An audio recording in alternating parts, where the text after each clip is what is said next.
All right, these are the shells I'm going to be using to make lobster bisque. Again, just to make sure you get all use out of the animal. I tried to do some cute things with the editing, but it's just celery, garlic, onion, and what's that other one called?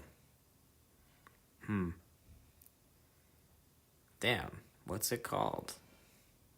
Fennel, that's what it's called. So fennel, yeah. Tomato paste. I really tried to do a lot of cute stuff with editing. Please don't be mad at me. We're gonna roast these lobsters. Again, this is just to extract flavor out. Here we are again. So this is garlic, celery, fennel, onion, tomato paste, and then white wine. Additionally, you can use cognac. That's the traditional way, I guess. I don't know, but yeah, just cut all that up, and it's gonna serve as the base of our bisque or soup or whatever. It tastes like lobster. It tasted good. This was my first time actually using fennel ever in cooking, so I was kind of stoked about that. Learned how to use a new vegetable. And I don't know actually how to use the stalks, or yeah, if anybody has any ideas, let me know.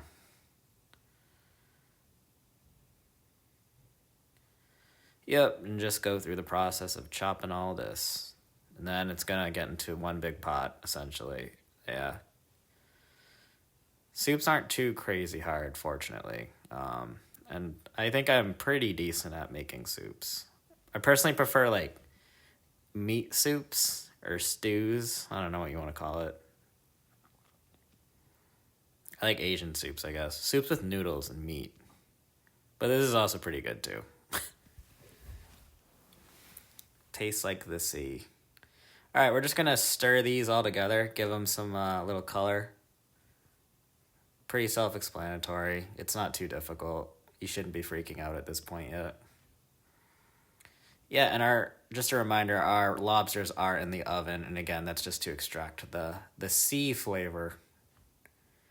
All right, add some tomato paste and stir that in. I like to cook down my tomato paste, and a lot of other people do too, so I think you should as well. And yeah, that's kind of a hardline opinion on it.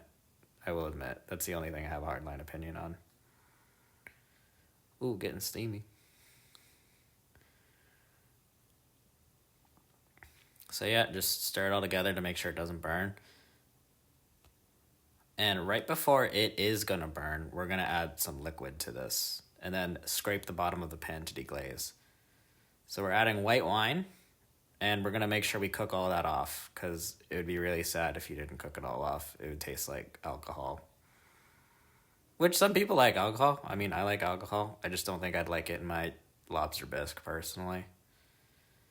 And so this method I'm actually using from Son of a Gun Gourmet. He had a really cool method of actually extracting the most of the lobster flavor that you could, which I found super interesting because I'd never seen it before.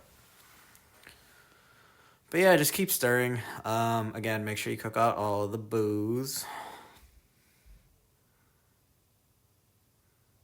And then I added chicken stock here. It's what I had. I have no answer why. It's just what it was. And then I also added some water additionally. I typically like to do 1 part broth and then 1 part water.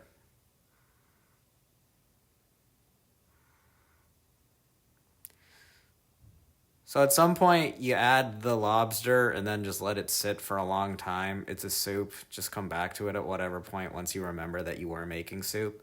But again, so this is the technique that I'm stealing from Son of a Gun Gourmet, and he grounds up the lobster shells to really extract all the flavor that you can. And I found that this was really good. Additionally, if you don't know how to use a blender, though, take the cover off and replace it with your hand towel. You don't want the steam to create like a vacuum that will shoot the hot liquid out. So you want to have it open and then blend with a lot of space between you and the blender. Otherwise, you might, if you use a thin cloth, it might burn you. Just be very careful with this step. And just rinse and repeat until you have blended all of the shells. That's my hand. And it wasn't burning, thankfully. But again, just be very careful with this step, as it is probably the most error danger thing.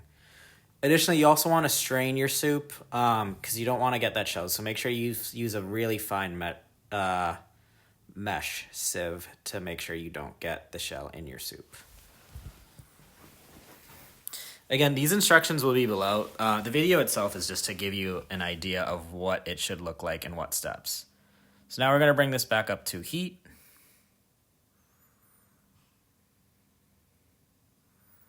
And let me tell you, this tasted really good when we tried it. Fortunately, I did use all the lobster in lobster rolls. Yeah, so, I mean, you could save it, but, like, I don't know. For garnish, if you're trying to be fancy or not. So now we're going to also add in some additional seasonings and also our heavy cream. So add in your cream. Give it a good stir.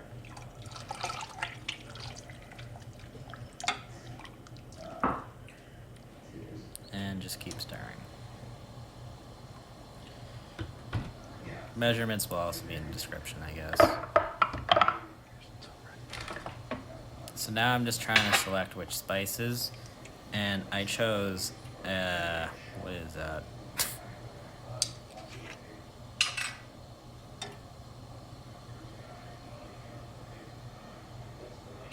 Smoked paprika, that's what it is. You can write it down.